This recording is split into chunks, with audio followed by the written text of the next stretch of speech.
man. I'm so not ready. It's okay. It's okay. Just breathe. Just breathe. Just breathe. There's no intro to this. This is just... That was the first of the ugly sobs. Are there many to come? My face hurts from smiling so much right now. Because you're just so excited. This is a prelude to what's to come. Oh man. Oh man, oh man. So I'm going to introduce you now then, because I guess there's really no intro on here. I'm just going to do it, okay? Right. So, everybody, this is my friend Jen, my good friend Jen, a Jurassic Park fanatic. That's why she's on this episode, because we're talking about Jurassic Park. Yes. Dun, so, dun, dun, dun, dun, dun, dun. You know, I agree with you on that. The music's amazing. Thank you. Amazing. We should agree with that. Oh, so good. But anyway, you know, obviously you love Jurassic Park. We're going to discuss it tonight. But, you know, I'm going to give you the floor to tell me and the audience why you love this movie franchise so much. Or should I say franchise? Do you like the second and third film? Okay. Yeah, they're part of it. They all add in there, yeah. Okay, you go ahead. Oh, okay. Well, first, I would like to say why I got into Jurassic Park, where it came from, because as you know, my love for it is ridiculous. So, actually, I was, 3 years old when it came out, because it was 1993, and I don't remember my life without it. It's always been there.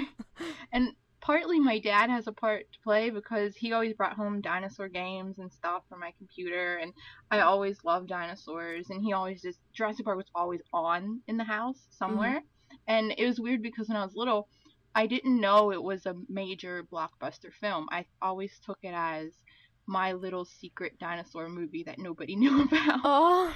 Because by the time I was old enough, maybe 6 or something, the whole the whole media died down and no one really talked about it as much, and it was just over with at that point. And for me, no one talked about it, so I just saw this great movie, and I thought it was my secret little film that no one knew about, no one watched, and I had no idea the impact it made. So my love for it comes from such a pure place. Like, right. There's no media influence, there's no society telling me, oh, you should watch this for this reason, because I think that's how you got into it, because you heard about it and the media kind of said, this is great, watch it. Right. And so you did. With me, it was so personal and so important to me, my childhood, my family, and I had no idea that it was a marvel in the industry of CGI. I had no idea the stars were in it. I had no idea. I just saw it as my little film that was so important to me. And that's kind of what it's been my entire life. And then when the 3D release came out, I think it was about that point where I was like, wow, wait a minute, this movie was a big deal.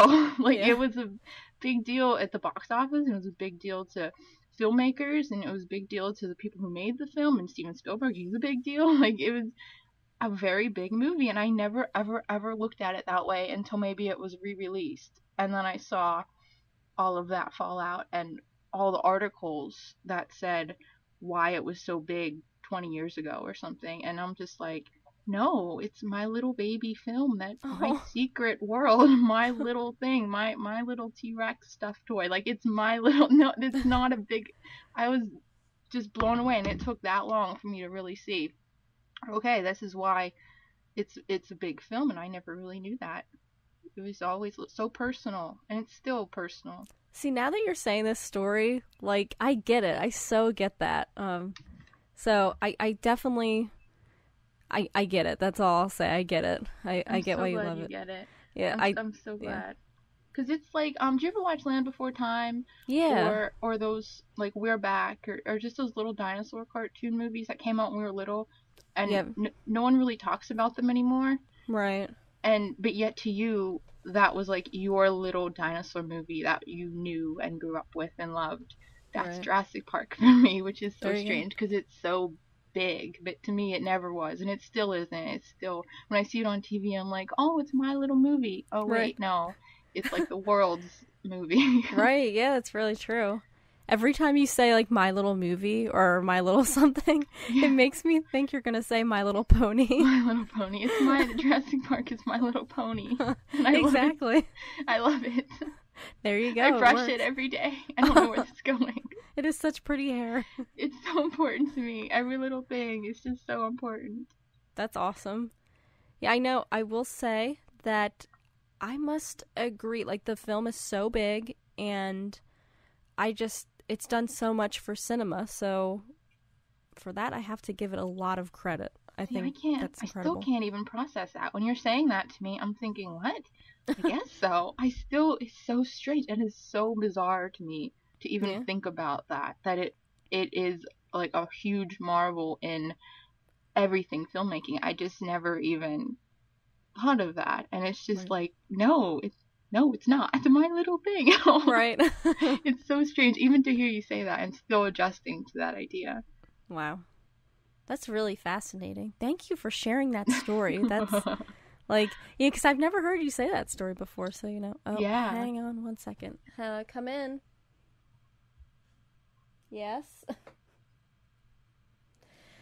I guess they're not coming in. They decided to interrupt our conversation that was just flowing so well. So we'll just ignore them. Okay. So anyway, real quick before we continue, I'm just going to say that if it's not apparent right now, we're going to be talking spoilers. Oh, yeah. About spoilers all four everything. Movies. Yes. Yes. So, you've been warned, and if you haven't seen the new movie at this point, like, shame on you. Stand up and go to your nearest theater right now. Yeah. I've seen it 6 times. I'm not even kidding. I'm not even kidding. Wait a minute. And I almost went again today for number 7. Yeah. Are you the reason that Jurassic World beat Inside Out? How dare you? I'm the reason it's still playing in theaters in my town. You know, my mom and I are trying to figure out what movie to see tomorrow because tomorrow's her birthday and she'll get a free movie, and there's just nothing good out. I almost felt like saying, let's just go see Jurassic World again. Yeah. We enjoyed it, you know? That should be everyone's decision, yes. Yeah, because, like, what's out? Like, Ant-Man? You know what? I'll go see it tomorrow in celebration of your mom's birthday. Awesome. I'll let her know. I will. That's a great birthday present for her. Yes. You're so thoughtful. I try. See, it works. There you go. Jurassic Park just helping everybody. I love it. It fills my soul. Here's the second ugly sob of the day. There you go. Well, also, I'm just going to throw it out there that I'm going to try, because here's the thing. As we've heard, Jen loves this movie franchise and stuff.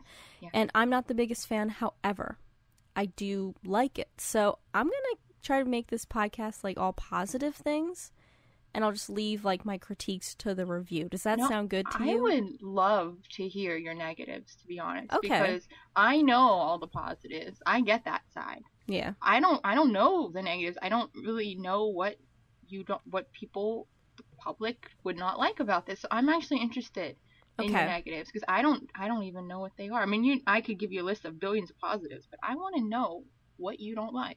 Oh, okay. That makes me feel so warm inside. I mean, I love my loves, but I'm interested in other people's opinions. Right, yeah. As to why they don't love it like I do. Well, that's why we're here, right? Yeah. That's why we're podcasting together, so we can... Why. This is going to be interesting. It will be, and I hope you listeners, all of you out there, enjoy this conversation. So also, so you haven't read the book. No. I know you have the book? Yeah, I never read it. But you hate reading, so... Yes, I do.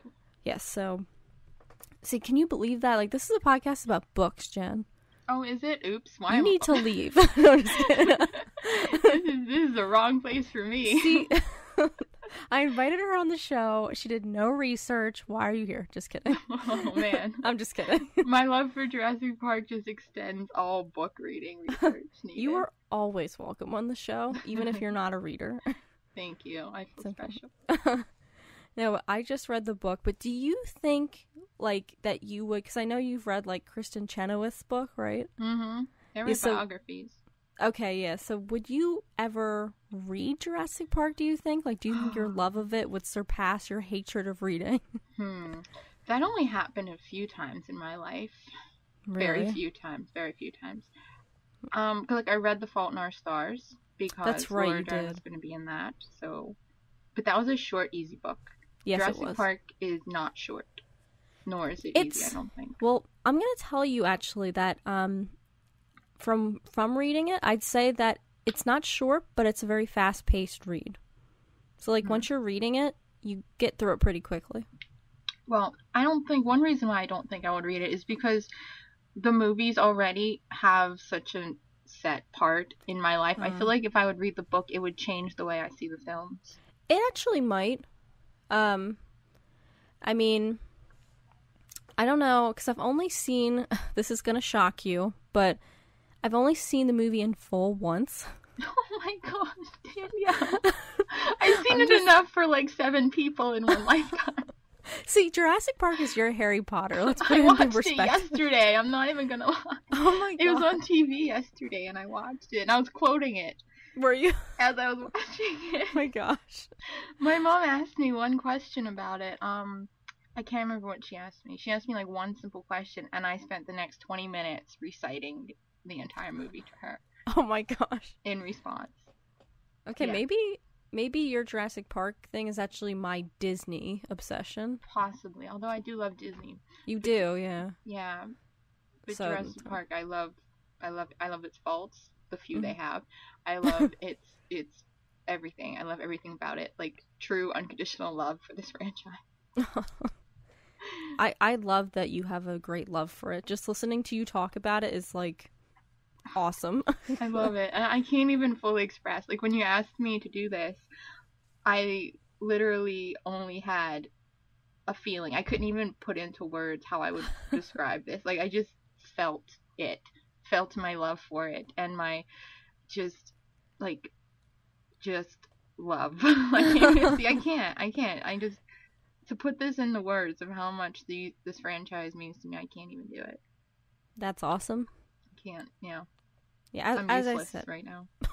It's like words just aren't coming to me. I can't. They aren't. It's just a feeling. I can't even. If I could put this feeling and just pluck it out of myself and put it in this podcast, I would. But I can't do that. No, I totally get that. And like I said, like Jurassic Park for you is like my Harry Potter because when I think of certain things of the Harry Potter books, I totally get that. Like it's a feeling. And I love it. Yeah, you just can't even say anything. You feel everything and that's it. Yes, indeed. So I get it. I get it totally. I'm so warm and fuzzy right now. That's awesome. I'm going to ruin that for you. Just kidding. It's exciting. It's the exciting part. Yes. So I guess, should I just go on with it? I feel bad. I feel bad. I don't want to ruin how you feel about Jurassic Park. Oh, you can't. Though I probably won't, yeah. Nobody can do that. Nobody. I know I'm right, and that's all. But I would love to hear your opinion. You're like, I know I'm right, that's all. But go ahead. Go ahead and try. You are wrong, but go ahead. I'll try. I have a feeling you're gonna trump me on this, but I'll try to shed some light. But I don't want to ruin it for you. And I won't, I know, but, at the same time, I feel bad when I'm saying these things because I'm like, oh, I feel like I'm, stabbing you very slowly. I'm sure I have counter arguments, so. You probably do. Well, I'm looking at my notes right now. I wrote all these notes down after I read the book. And the biggest thing for me, and I know we actually talked about this on Facebook already, when I saw Jurassic World, we had that whole conversation with our fellow podcaster Eric. And he pointed something out which I don't necessarily agree with the films, but with the books I agree with it. He said that you don't remember any of the characters' names because they're so, I guess, standard, if that's a good way to put it. And I have to agree with that, mostly with the book. But when I came to the book and I was like, oh, Grant, Ellie, Dr. Hammond or whatever, I knew those. But other ones I was like, who's that guy again? I forget. Who's that in the movie? I forget. So I do have to sort of agree. Okay, no, I do agree with him. I won't beat around the bush. So what is your response to that? Oh man, I'm not speaking from the books because I've not read them, as we already know, so I cannot speak to those. Yeah. And I don't know how that clouded any of your judgment when the movie. I cannot speak to that either. But however, I think these characters, especially in the first movie, are so well defined. It's ridiculous. They start out introducing them, because there's even a part with the lawyer where he says how the investors need experts and scientists, and he even throws out a couple names before they even appear on screen, and he mentions Grant and all of that. And I mean, the characters, you automatically know who they are, what they're interested in, what their expertise is, what kind of science they're in, their personality. I mean, they're so well defined characters in this movie, and they introduce them perfectly. And that scene around the table when they're eating, you not only do you already know the characters at this point, you get to see their perspective of the entire park idea there individually in this wonderful like debate type scene. And I love that. I mean, you can't get more well defined. You see each, because even Ellie, she talks about the plants because that's her thing, and then the lawyer's like, oh, look at all the profit. Like, it just totally switches over and you get to see him and what his goal is. And then John Hammond, how can you not love him? He's so like he just cares so much about what he's doing, and he's just this huge idealist, and nothing can bring him down from his idea. And his flea circus scene, that is my favorite scene in the movie, because that's whenever he switches over, you could see in his brain, and he's like, next time it'll be flawless, and he's just so blue sky, anything possible. He just wants to make everything perfect, and it's just so great. I have a question for you. Sure. In the book, does he stay on the island, or does he do you want me to spoil it for you? Yeah, I do. I really want to know this. So this is a spoiler for the book, and I didn't say at the beginning, but this will also have spoilers from the book. Everybody listening. He actually dies in the book. Okay, that's what I thought, because in Jurassic World, whenever Lowry or whoever stays behind, I know that's a reference to that. And that gives me the warm and fuzzies. There's like a trillion references. Endless references. I actually knew quite a few of them. And before I go into a counter argument, I will say, I just have to say this, like, even though I'm not a huge Jurassic Park fan, going to see that movie, I did enjoy it. I do think the first film's a better movie, but I enjoyed this one more, if that makes sense. Mm-hmm. And the part at the end, like, that just trumped everything and made the movie worth I think I know what everything. You're gonna say, yes. Yeah, when the freaking T-Rex came out and she goes to get him, and I knew it right away when she had the flare, and I was so triumphant. I wanted to pump my fists in the air. I was so happy. Okay, if you felt that way, imagine how I felt. Yeah. I'm just gonna say, I actually have a T-shirt that says, keep calm and open Paddock 9. I actually have that T-shirt. That is awesome. Yeah, so everything you felt there, multiply that times like 7 billion, and that was me. I was going to say, here's a fun fact. Did you know that I went into this movie expecting to hate it? I believe you, actually. I believe you. I was terrified of that. What made you love it? Like, when did you know, like, oh, okay, I like this movie? I remember precisely when I was watching it, though, because I went in with the highest expectations, and with an attitude of impress me, because I don't think you can impress me. So I sat down and I was like rolling my eyes. I'm like, all right, let's do this. And from the very beginning, whenever the little egg was cracking, I'm like, come on, impress me, do it. I remember thinking that. And I think the part when the Brachiosaurus was like dying, and they had that moment, I think that's where I was like, okay, this is something. And then whenever the kids went into the old visitor center, I'm like, oh man. And then when the pterodactyls or whatever and the Indominus went in there, and it was like cool, and they flew out, I'm like, okay, this is cool, this is epic.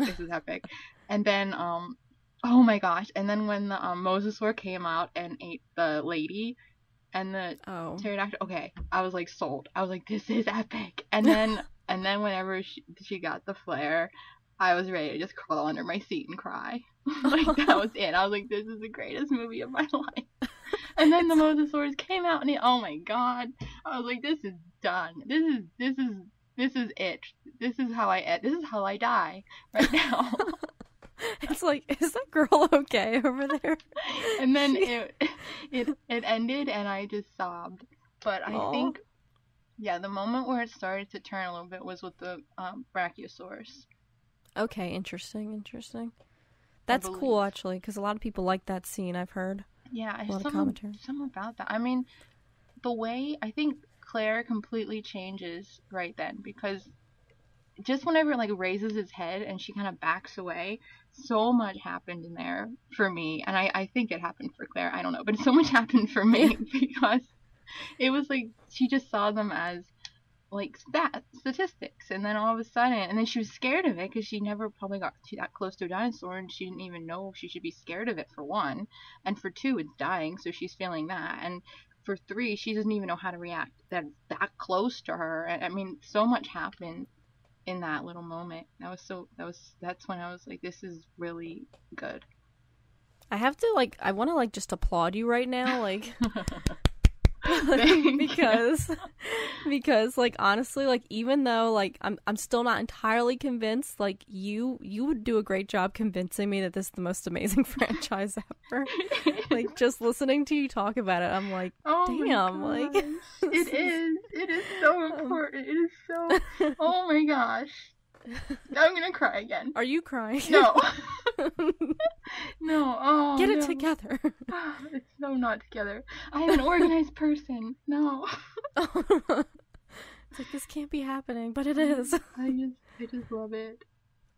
Well, okay, so getting back, like, I'm gonna circle back, but then I'll come back to the new movie. Sure, and I do. And when you were saying how you liked the original one, you know, it was a better movie, but you enjoyed I can understand that, because I have to say, the original movie to me is 100% flawless, and Jurassic World is maybe 98, 99% flawless. I mean, it's flawless, but there's maybe, I have 2 teeny weeny problems with it, but other than that, hold on to those, because I would like to talk about that. I will hold on to those. I'm gonna say real quick, going back to the character stuff. Mm-hmm. So, I like how you were talking about, like, how each of their perspectives are being fleshed out. And that's actually something, like, a strength I find in this books, and the books and the films. Or, okay, when I say films, the first film and the final film.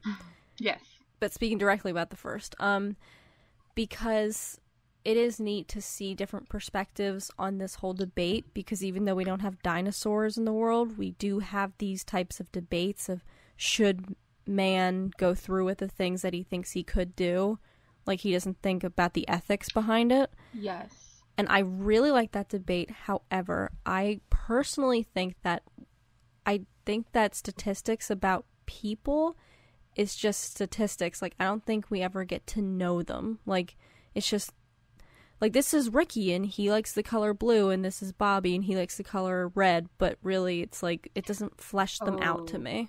See, you know, Grant hates kids. He loves dinosaurs. He knows everything about dinosaurs. He hates moving forward. That's like symbolic that he digs up the dinosaurs and hates technology. And even in that scene where they're climbing up the stairs in the visitor center, he's like, well, what happens now? And Malcolm's all is extinct. Like, your career is extinct, because that's who he is. He's so in the past, and he does not move forward with anything, and anything new, any new technology, it shows he's not compatible with. I mean, that's such a solid character. Okay, I will say you are sort of convincing me with that. You're so persuasive, I swear. It's just so true. But, I mean, I do get, like, from a movie perspective, I think that, like, what you just said about the dialogue, that really is symbolic. But I still, like, I just think these people are just carbon cutouts of certain perspectives, and that's it to me. Like, but I will say to you, that's what's interesting, that's a difference between the book and the film that you just pointed out, actually, without even knowing it, is Grant loves kids. Well, he doesn't love them, but he likes them in the book. Ooh. But he grows to get used to them. He never really likes them, I don't think, but he grows to get used to them. Yeah. And sorry, go ahead. Sorry, I was gonna say about I'm just new things are popping in my head. How I was saying how his growth is one of the biggest ones in the film because he slowly has to evolve with the film because then he throws away his raptor claw when they're with the Brachiosaurus is because he has and he like has the kids there, so there's a huge symbolic growth at that point because he has kids. He's embracing them. He's like, I'll stay awake, and then he throws away his raptor claw because he knows he doesn't. He's kind of embracing a different version of himself. He's embracing the future. He's embracing the kids. He's totally changing in that scene. I mean, his growth is huge. His arc is huge. That's very true. That's very true. And I guess I would agree with that. I guess I don't know the movie well enough to give much of a counter argument other than what my memory serves, I guess, in the book. But it sounds like the movie did it a little better because the way the book does it is there really is not much growth. It's just basically a survival book. It's, you know, we need to survive. And there's a little more to it than that, but that's really not a part of our discussion, so I won't even bring it up.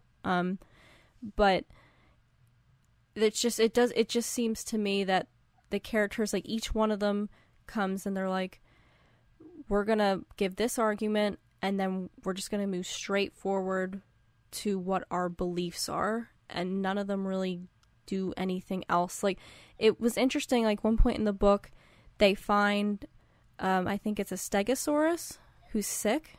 Is that in the movie, I think? It's a Triceratops, the movie. Okay, I think it was a Stegosaurus in the book, I think. But before that, they actually saw a raptor had escaped. And so they are, like, at this point, they're aware how dangerous the raptors are. Like, the book really stresses that. And they all see this raptor, and then they find the Triceratops or Stegosaurus, and they just blindly get out of the car and start helping him when they know a raptor is out on the loose and could kill them. And I'm like, wouldn't you guys use common sense if you're dinosaur experts? If that happened in the movie, I'd have a problem with that. Yeah, I was going to say, it doesn't happen in the movie, does it? Yeah, not at all. It doesn't. Yeah, so, I mean, there is a differentiating right there. And I will say that, for the record, I do think the movie's better than the book, which doesn't happen often. So, that's because that movie's just so good. This movie's ridiculously good. Well, I think the movie only builds on certain things and just makes it a lot better. The book, to me personally, and I think the movie actually sort of did this, the book has too many characters. Mm-hmm. If it combined them, it would have been a stronger plot in general to me. I don't know if they did that in the book. Like, I know, or in the movie, sorry. What's the character's name who is very weary of everything at Jurassic Park? You mean the raptor guy? The raptor expert they have? Not the raptor expert. Not in Jurassic World. No, in Jurassic Park. Yeah, the Muldoon. Oh. Robert Muldoon. He's like he's the one who's always saying they should all be killed and they remember, and he's like, they're too smart for their own good and you shouldn't be doing this, and he's that guy. I guess so, yeah. Well, that's not his name in the book. This is why I'm getting so confused. I forget his name in the book, but there's just so many characters saying things in the book, and I'm like, who are you? Like, you're a zoo expert? Okay. Who are you? You're the mathematician. Is there a mathematician in the movie? Yeah, kinda. I guess Ian's kind of a mathematician. Ian. Yeah. Jeff Goldblum. Yeah. Yeah, a lot of people hate him, don't they? I don't.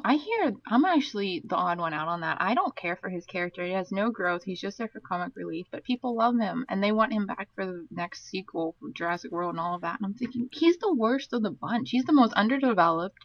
I don't know. It's just not my... he doesn't do it for me. He's too flaky. I don't know. I think I would agree with you.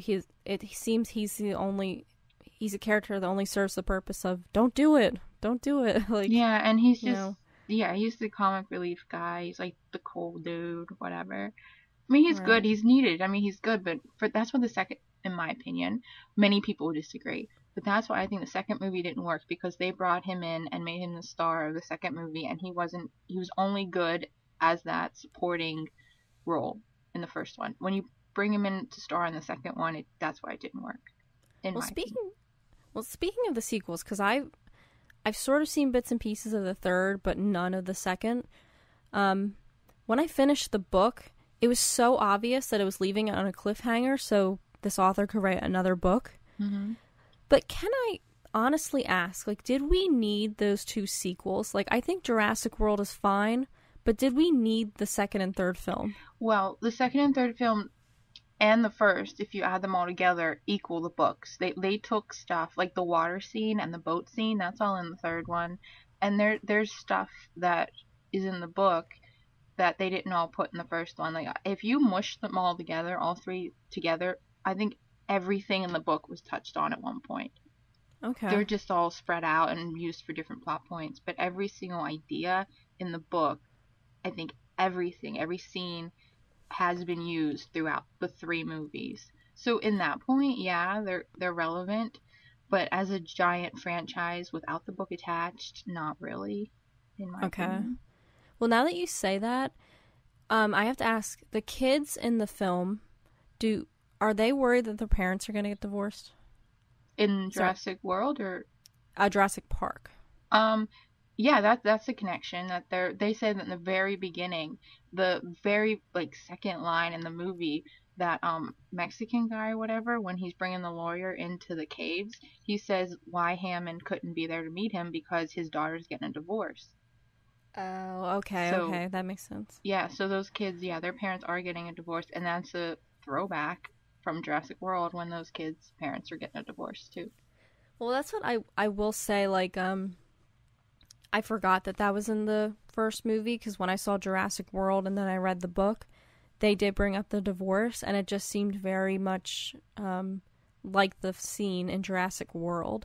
So that's why I was like, I wonder if they just didn't put that in the first film, but they did. So they're still taking things. Yeah, they did put it in, but maybe they fleshed it out more. That's why. Oh, it's so brilliant. I didn't even know that was in the book. So that's just brilliant. That is literally everything. Oh my gosh. There you go. But well, now. Oh wait, what? Sorry, go ahead. Oh, I was gonna hark back to what you were saying about the flaws of people and messing with nature, and how you were saying that that discussion. I was gonna say that I love how two things I love about this entire idea that they put into this movie is even when every time the dinosaurs escape, it's because of human fault. It's because of the faults of man. So the dinosaurs may seem like the main point of these movies, but they're really not. They're just animals. They could have been elephants and lions. It doesn't even matter. They act like animals. They're not monsters. They don't write them like monsters, except in the fourth one, the Indominus is like a monster, but that's because it's not a purebred. It's like a hybrid monster mix thing, so that doesn't count. It doesn't act like an animal. But the rest of the dinosaurs, they all act like animals. They're just big animals. Just they don't know what century they're living in. That's all. They're just big animals acting as they would. But so every single time they're released, it's because of the fault of man. And so that's such a good underlying thing in the movie, because it's all people based. It really is. I mean, yeah, it's a dinosaur movie, but it's the morals of people. And even with Hammond, his morals throughout the whole film are so challenged.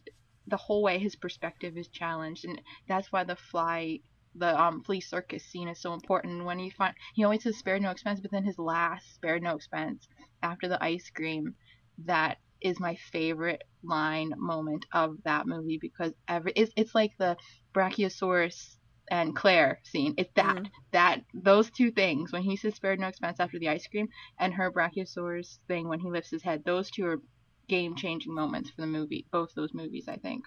That's when you get the character, you get him so much in that flea circus scene. That does actually, I would agree with, I guess, everything you just said, except I'm not very familiar with the flea circus scene. So do you know which one I'm talking about? Not really, unfortunately. Him and Ellie are sitting, and Alan and the kids are out in the tree at this point, and they don't know where they are. And he's eating the ice cream because it's melting, and she comes over and she's worried about them being outside and all of that, and he says why he created Jurassic Park, and that's the most amazing scene, because he says when he was little he had flea circus and people believed there were fleas, but it was just motorized, and he said if I can make something that wasn't an illusion, then he could be something, he could do something with his life, and it would bring meaning, and he just wanted to bring that with this park. Like, he didn't mean any harm, he didn't mean any profit, he just wanted to bring the flea circus to this scale. And she's like, but it's always been an illusion. And he's like, next time it'll be flawless. And she's like, but people are dying. And then after all of that, she takes the ice cream and she's like, it's good. And he's like, spare no expense. Oh, wow, oh my gosh. okay. After that, it's like, because he's been saying that the whole time, and then that time though, it's just like so much is in those words. And it's interesting. I find his character so interesting because to me he is the best character, just because he's such a Walt Disney, to be honest. Yeah, that's how I would. Yes. And they reference Walt Disney a ton in the books. Like, it was so heavy-handed. I was like, whoa. But it does make you wonder, like, because I watched a documentary on Walt Disney one time, and somebody said, he would ask things of people that people just found atrocious, but he would be like, he would not take no for an answer. He would say, just do it because I want it. And it made me just kind of think to myself, like, that's a different picture than I wanted of Walt Disney, like, of seeing him kind of, like, it is brilliant, but at the same time. Oh, I like it, because it's the genius of him, but then he has his brother to help, to, like, reel him in and make it practical. John Hammond didn't have that. That's true. That's a good point. Yeah, because it did make me wonder, like, does he take things too far? And many people feel like he has. I disagree, but, because I love Disney, but I do think that I did begin to question myself then when I heard that, because I was like, that is interesting that he would just, like, make people do something that they felt wasn't right to do. But, that's what's cool about this story, that it lets you ask those questions, so. Oh, I love that. I wish more people had the courage to just do that, because greatness comes out of that. I mean, yeah, there's a lot of mess involved, but that's why you have the Roy Disney in there to fix it. But John Hammond didn't have, he was Walt Disney without his brother, without his guidance, without him telling him no, or to slow down, or to stop, or to change that, or cleaning up his mess. So then he just ended up with his dream mess, basically. Right. And it's such a genius. It's so good. Yeah, definitely. And then he has that moment with the ice cream, and then it's all like crashes down on him in that moment, and everything. You just feel everything when he says that last spare no expense. Oh gosh. I will say that it's good that Steven Spielberg made this movie. Such a good filmmaker did this. Thank goodness, yes. Yeah, because, I mean, for me, with all the faults in the book, I think it would have been, like, he boosted it to me. He made it a lot better. I still wasn't wowed, but from everything you're saying, I would agree, like, that it should be respected the way it is being respected for the most part, by people, and it seems to work very well, so I won't question that. That's for sure. It's a well-made film. Yeah, again, you're bringing in other people to my small little movie, and it's blowing my mind, because you're like, yeah, it's built up by all these people, and I'm like, wait a minute, no, it's my little baby, it's my little dinosaur movie. I don't know what you're talking about.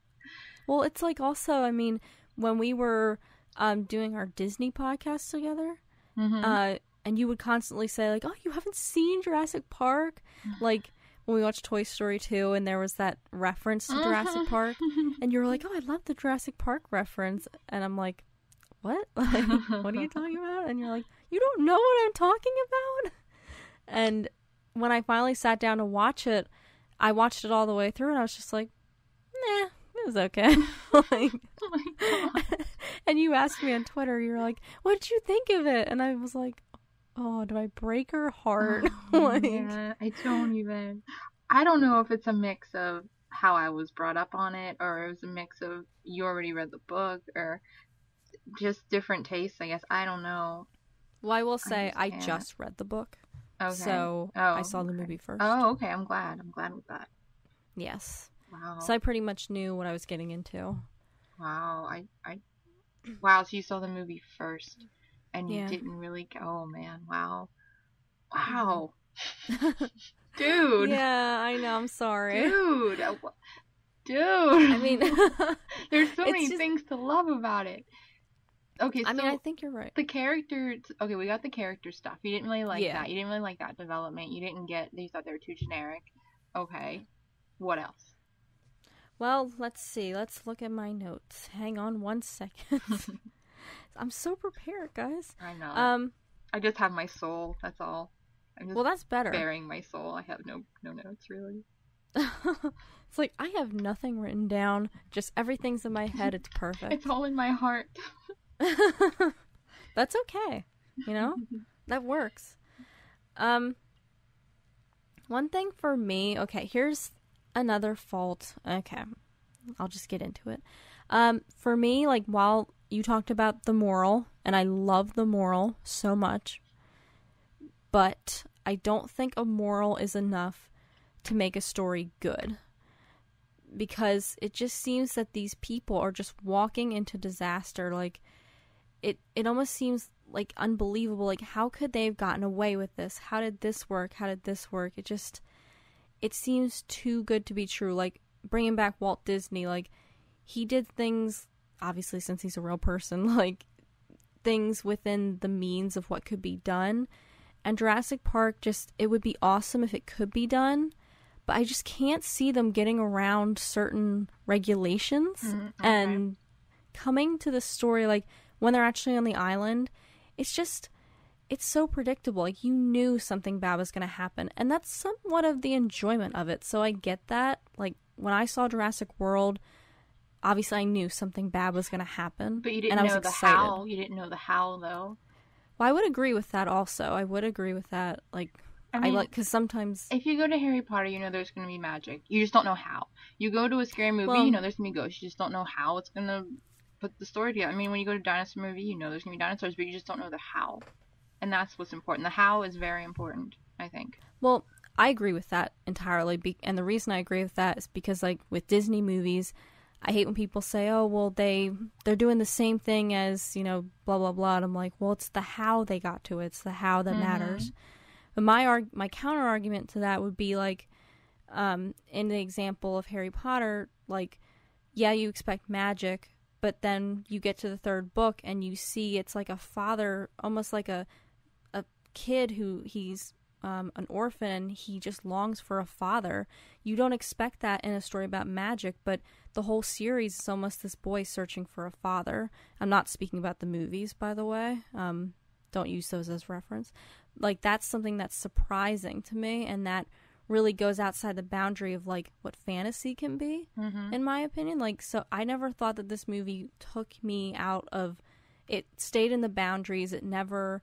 For a film, I think what it did with, you know, technology and stuff, that's amazing. The effects were brilliant, and the story was great, but it just didn't leave the limits or the confines of its genre, if you will. And to me, that's just, you know, it just is kind of something that doesn't wow me. If it took a little step out, I would have been like, wow, that's really creative, but it didn't do that for me. No, I mean, I thought it was as creative as it gets. Effects aside, of course. I mean, it's given that the effects are ridiculous, so we're not even going to touch that. Everyone knows. Yeah, that's true. I mean, that's just going to cancel out. Yeah, it's a given. Yeah. If somebody argued about that, I'd be like, are you kidding? Yeah, I mean, that's just going to cancel out. So, story alone. Trying to think how to even counter this. Oh. I don't even, I mean, I think it's so creative. I do. I think it's creative the way, okay, I'll give you this. The first movie, I guess, their creative point was having Nedry be the villain, and he's the reason that the fences went out and all of that. I mean, that's not super creative. I get that. But they fixed that in the fourth one, because that was creative. The fourth one was very creative. I will say it was more creative. It was more modern, because I guess with the first one, I mean, it was 1993. It was before Harry Potter. It was before any big revelation movies like that. So they did with what, I mean, they already, like, revolutionized everything, and so they I think they were pretty creative. I mean, with what they did, what they had, and what they knew at the time, I think that was a really creative idea. And the script was so solid. Like, every line was important, and every character, again, with the characters, I think they were so well defined, and they stood their ground, and they knew who they were, and we knew who they were, and I think they were memorable. And you can all see their morality and their perspective. And I mean, yeah, they were just running from dinosaurs, but it was so smart to put scientists on an island. And they didn't just land there, they didn't just arrive there, they didn't just find an island with dinosaurs. I mean, they were there for a reason, to sign off for the insurance. Like, that's such a smart thing. If you see any dinosaur movie can fall into the plot of, oh, we were on a boat and we accidentally landed on the island. Like, the third one messes up with that. The reason they're on the island is stupid. The second one, taking the dinosaurs off the island, that's stupid. I mean, the first one is so smart with the way they brought the people in, why they brought the people in, the kind of people they brought in. They didn't just bring in idiots. They brought in smart people for a purpose. Like, they weren't there just, oh, it's an island of dinosaurs. No, they knew it was bad. They knew it was dangerous, but they were bringing them in for a logical, everyday purpose. Like, that's good for me. I don't know. I mean, that's good. That's creative. That's solid. Well, I guess I will agree with you somewhat on that point, because I would definitely agree with you. It's much more creative than the second and third film. I'll give you that. I do think that the way, and I'll speak for the author now, since the movie pretty much does the same thing as the book, I do think that the author, I think his name's Michael Crichton. Yes. He was actually really creative doing it that way, because I will agree with you that in most books that when I think of something like this, I would think that, it's an adventure story and the characters come across this island that has dinosaurs on it and they're like, oh my gosh, how do we get off here? And this book didn't do that. So I get where you're coming from with that, if that was what your point was. Yeah, definitely. Exactly. If it was people just landing on an island and like, oh, let's go here, or if they hear about an island of dinosaurs and then it's like, oh, let's go. Like, if this movie would have started after like maybe a month after where it did. Like, if someone outside heard about an island with dinosaurs, or heard that there's going to be a park, and then they came before it was ready, or something stupid like that. I mean, that would have been roll your eyes. Oh my gosh, this is so unoriginal. But it started before that. It started at the creation. I mean, it was already practically created, but it was at the point where he had a real reason to bring these certain people onto his island, supposedly safe.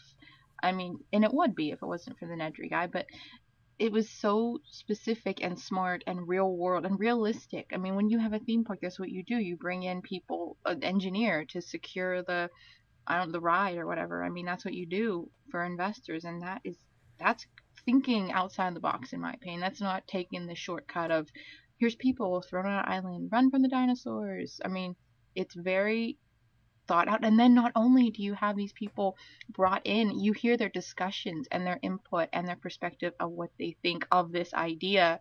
I mean, it goes beyond outside the box, in my opinion. It's so smart. It's so smartly done. There's no shortcuts taken. Everything's explained. I think that's extremely creative. I just can't. I don't know. Well, I will say that the premise, I will agree, is very smart, extremely creative, and very outside the box. I don't think it continues that way. That makes sense. Like, it begins that way, and then it's sort of like, well, we still know what's going to happen. Like, we know, like, oh, they brought them on here more creatively. That's great, but we know it's going to be a disaster, and we know they're going to make it out okay. That was another thing. Like, like when I read the book, a lot of people died in the book, but you knew the main characters were going to live, and it was just kind of like, I would have found it more effective. I know Hammond dies in the book, and so that was nice, but I would have found it more effective if they had all died, because it was such a big thing that happened, and just to see, like, oh, humans messed this up, and this is what happens when humans get involved, that would have been more effective to me. So I don't know. See, that's interesting, because one of the things I always said I loved about this movie was nobody really died. Very few people died, and that's because in so many, I don't know, action movies, horror movies, whatever, even in this latest Jurassic World, so many people died. Like, the whole army, I Yeah. mean, so many people died, but in this movie, it didn't need that. It didn't need any of that. It was so strong with its characters, and it's just continuous thought-provoking ideas. I mean, it didn't need a million deaths. It didn't need blood. It didn't need gore. It didn't need any of that. It only had 14 minutes of dinosaurs. I mean, 15 minutes of dinosaurs. It didn't even need that. It was so strong. The script was so strong that if more people died, I would have been like, oh, that's just a cop out. Because I think it's stronger having the people live. Because when you have someone die, you're like, oh yes, this person died, that's awesome. This movie survives without that, and that's just more credit to it, in my opinion. Well, I would say to that, like, I wouldn't want Grant to die, if that makes sense. Like, I'd be rooting for him if he, like, I'm gonna do a spoiler for Game of Thrones, people listening who like Game of Thrones and haven't seen the first season. Is it okay if I do that? I know you don't watch it. Yeah, I don't watch it. Okay, so in the first book and season of Game of Thrones, there's a character who you just really love and you get to know throughout the book, and I love him so freaking much. But then there's a point where you're just wondering, how is he going to get out of this? And you just want him to succeed. His whole family's freaking awesome compared to the other families. And he doesn't. He dies. They cut his head off. And when I read that and saw it on the show, I was like, that to me is so powerful, because to me in most shows, the good guy always gets away with it or finds a way out. And for me, that just made Game of Thrones, at least the book, one of my favorite books, just because of that scene alone, because it just totally reshaped the way I thought about fantasy and characters and stuff and how you can plot a book. Like, this guy didn't stick to the rules of the genre. He cut this guy's head off and that main character's gone. And 4 more books are gone on without this guy, so I don't know. Okay, so that brings up the point of how in the book why Hammond died then, because that would have had that impact. It did, yeah. If they put that in the movie, there, I think you wouldn't have had a problem then, because you would have been like, okay. But that's true. I could see why they didn't. For many reasons, probably sequel reasons, but yes, yeah, and yeah, that would have been very strong had that have happened in the movie as well. But I get why they didn't. Right. Like, I see what you're saying. Yeah. Now I will say also real quick, with the newest movie, it seems that we're on a trend of like returning to the 90s. I love it. If you know what I mean. Loving that. I love it too. It's like. I didn't grow up with Jurassic Park. I mean, I knew what it was. I didn't grow up with Star Wars, but I know what it was. Yeah. I grew up with all these, like, I'm trying to think of a good example. There's tons of things that are coming out from the 90s lately. The Goosebumps movie? Goosebumps, my yeah. Goodness, yeah. Just tons of things that are, like, returning to our childhood specifically, like our era, because you were born in 89, right? Yes. Okay, so I was born in 90, and all these things that are coming out, they're speaking to us, but they're also really creative. And when I saw Jurassic World, like, I don't think it was, to me, the strongest movie. But the thing about it was that it was so fun to watch. And I was like this made me feel like a kid again, in a sense. Well, what that movie did to me, see, you went in with such detachment in a way. Right, yeah. I went in with, this is my soul on the line, don't mess it up. I feel you, trust me. I remember, I used, actually, at the part, a couple years ago, when they first announced this movie, I remember listening to Jurassic Park podcasts. I listened to Jurassic Park podcasts before this movie was even announced. That's what I used to do at work. Awesome. In that. And I remember hearing the podcast when they announced the movie. I remember the podcast when they announced the cast. I remember when they started the filming. I remember the plot points. I remember when the trailer came out. I followed this thing all the way from birth to the trailer. And as soon as I saw that trailer, it made me so angry. I stopped. I stopped listening to podcasts. I stuck with my first movie. I didn't even want to hear anything about Jurassic World. I'm like, this movie, I'm so mad at it. When you start training the raptors, I'm done. When you start, like, I was so angry at that trailer. A lot of people were. Some people were. Most were excited. Most were excited. But I feel like they were casual fans, though. Because I heard a lot of people didn't like the raptor thing either. That it goes against everything I believed in life. I was really, really, really mad. The thing I was excited for was that it would take place 22 years after. The time would move, so that was good. And that there'd be an actual working park, and that I'd love to see. Yeah. Those two things I was really excited for. But then as soon as I saw that trailer, oh man, I was mad. I was like, I didn't even see it. I waited till Monday opening weekend. I didn't even see it opening weekend. Wow. I waited till Monday. Yeah. I will say that this might be an unpopular opinion, but after I saw the movie and I was like aware, okay, I have like 1,000 faults here, but I still enjoyed it.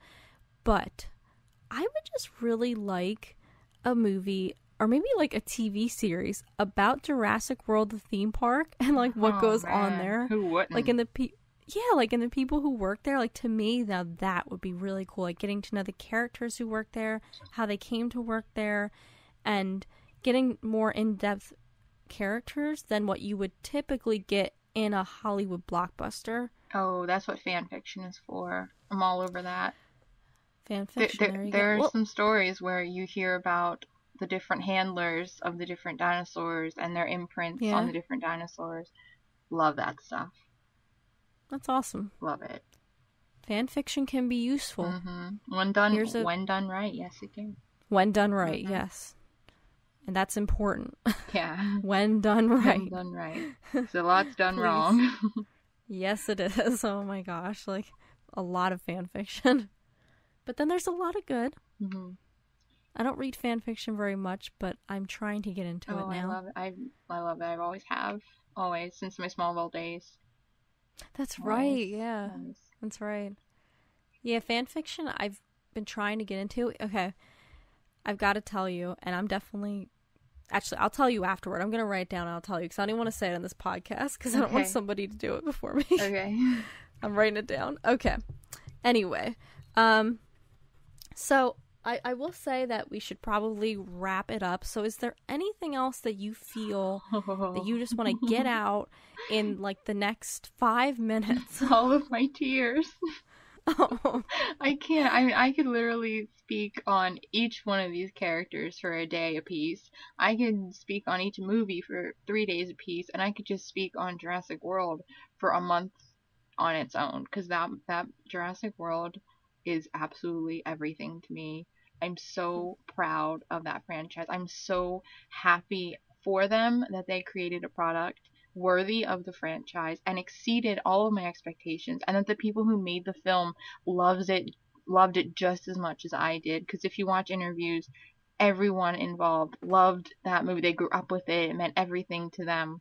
So for them, people like that, people like me, to make that film and for it to show, and it catered to the fans, which is amazing that they cared and acknowledged, and they weren't on their high horse saying, oh, we're gonna make this epic film. No, they thought about, as fans, what they would want to see and what we would want to see, and they did that. I'm so happy with them, the franchise as a whole. I'm so proud to be in that fandom. I'm so happy for that movie, and I'm so happy oh my gosh, I'm even more happy that people received it well, and it did well at the box office, and people were loving it, and people are getting back into it. I'm just so proud of that. I'm so proud that it did well, and it deserves to do well, and I love it so much, and that I'm going to end on that, because I cannot stress that enough. Hey, I'll agree with you on that. I think it is bringing a bit, even though I didn't grow up with it, it feels like, because Jurassic Park was such a huge thing, even though I wasn't much part of my life, I knew about it, I was aware of it, and it was so big. I can't believe it was big. No, it was my little secret movie. What are you talking about? I'm sorry. I'm ruining that. I'm sorry. Nobody knew about it. No one knew about it. No, you're right. You're right. Yeah. It's fine. Yeah. Nobody knew about it except me. I knew about it. Not as much as you did, though. But I will say that, I definitely get why you love it, and I totally have movies like that in my life, like that I grew up with. Like, I definitely get that, and I did feel when I saw Jurassic World in the theater, I was like, this is it, man. This is bringing us back. Like, they did care about the fans. Like, and it seems like that's what they're doing today with films, especially films that are, like, with this kind of 90s culture. And it's a really awesome time to be alive in this, like, era of filmmaking. I just tweeted that not too long ago. I said, oh, really? I was like, what a time to be alive when they're making movies like Jurassic World. I was like, this is the era. This is the era to live in. I mean, if I was born 10 years later, 20 years later, or 20 years prior, I mean, I would have missed this. This is the time right now, and it's so important. I'm loving it. I am too. I really am. This is just, I love it. I love it. And even like, I don't even like Star Wars. Yeah. And I saw that trailer and I was like, man, I want to see that. I'm like, why? I don't even like it. But it's like, it's a thing that's going on, like, where they're bringing back these franchises. Like, even Harry Potter, there was a book written by the author who basically wrote this, like, little book that would have been Harry Potter's textbook, and they're, like, making a movie, a 3-part series about the author of this textbook, and even that in itself is, like, bringing back things where it's like, man, they're just bringing back our childhood. Like, this is amazing. You know what? They're doing it well. That's the key thing. Exactly. They're doing it well. They are. I'm so proud of that. I'm so proud of everyone who worked on that film. I really am. Not that they care about what I think, but I am so proud of them. They should, because I think you're their biggest. Oh, no way. I'm just saying. There are people huge, way bigger than me. And it's possible, believe it or not. I mean, I can't even strive to be what some people are. But, I don't know. You're a pretty big fan, so. Thank you. In my eyes, you're the biggest fan, but. Thank you. Thank you. It's like, that's the best compliment really I've ever gotten. It means everything. That's so funny. Well, we'll end it on that note, on a nice high note. This was a very good discussion. I'm glad. I'm glad I didn't cry the whole time. Just me too. Part of the time. Yeah, just part of the time. It's like after recording, it's like, Jen, you cry the whole episode. I don't think I can release this. Like, it's just not gonna work. Like, I mean, I get why you did cry, but I don't think other people are gonna get it as much. Like, you'll be like, Jen, why do you like Jurassic Park? It's like, interesting perspective. That's about it. Then it ends. Yeah. You know, that we can make history with that. Maybe we should just not post this at all. I'm just kidding. I can never go through with a joke. I just can't. I need to work on that. On that. But yeah, so thank you for coming on the show. Oh, my pleasure. Thank you for inviting me. I'm so happy I could have you. You're like, at least in this new era of the show, you're my first guest. Awesome. Yeah. I'm so excited. That's really cool. So why don't you let people know where they can find you on Twitter? Okay. You can find me on Twitter at Jennifer_Lynn89. You will find Claire's T-Rex as my name and a picture of Bryce Dallas Howard. Yes, that's me. There's been tons of tweets about that, by the way. What? Like Jurassic World and Bryce Dallas Howard and probably stuff. From You're me. Get a lot of that. Yes. Totally. So if they're awesome. So if you want to follow me, if you are enjoying anything I just said, and if you just like dinosaurs and or Bryce Dallas Howard, follow me. Awesome. Very awesome.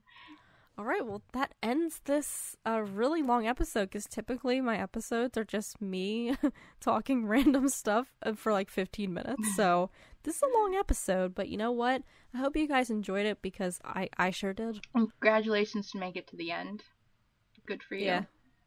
You get a gold star. In fact, why don't you comment on this episode and tell me if you made it to the end? I'm going to give, we should give, a secret code right now, and people can win a prize. Ooh. What would the prize be? Oh, I don't know. I was thinking about the secret code. Okay, let's think about the code prize. first. Okay, the prize? Okay, well, here's the prize. You get your comment. Wait, no, that's stupid. I would say I'll follow you on Twitter, but that's probably not a prize. That's probably an insult. That's hilarious. I'll give you a shout out, and not that it matters. Not that I hold any clout. Okay. Hey, there you go. That's the prize. Jen will give you a shout out. I will. She will. I'll tell her to. Or if you don't want me to, that could be your prize. I don't know. Exactly. There you go. And the secret code will be, we gotta think of a good one. I thought of amber, but that's probably not a good one. But I was thinking the amber, like, that holds the mosquitoes or whatever. Amber. That sounds like a name, though. It does, like, yeah. Darn it, I knew that wasn't very good. I gotta think better. Wow, this shouldn't be this hard. Yeah, I act like I'm thinking, but my brain is empty. I'm just replaying all of Jurassic World in my head, trying to figure out something. It's like I'm on the 5-minute mark. I haven't seen anything yet. Oh there's just nothing in there.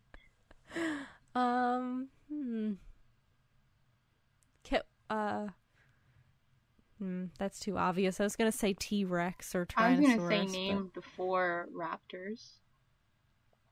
Okay.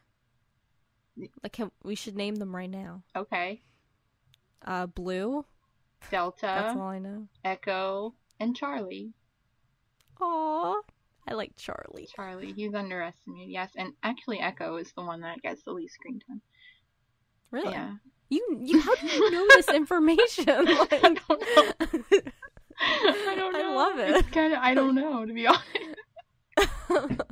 I'm sitting here and I'm like, wait, how did she know? Because, okay, here's great. another fun fact. Whenever he's doing his little hand thing, his famous stopping the raptors, Echo's the one that's not on screen. Oh, okay. Because there's 3, and he's the one that you're right. Gets the shaft every time. Wow.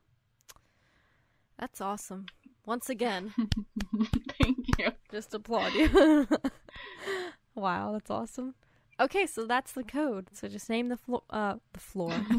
the four raptors. And I'm gonna just real quick, because I didn't say this in the beginning, apologize for my raspy voice. I didn't even notice. Oh, good. I'm glad, because I've been noticing it the whole episode. Yeah, I apologize, but if you don't notice, then pretend you didn't hear that. Okay. All right, I guess that's it. Okay. That's it. All right, so thanks for listening, everybody, and farewell. Bye. Fare thee well. Bye. Oh, before, did you stop recording? No. You're still recording. Yeah. Should we, like, do a rendition of the Jurassic Park theme? Dun, dun. Like, I don't know, I was just dun, dun, dun. That's good. Oh, yes.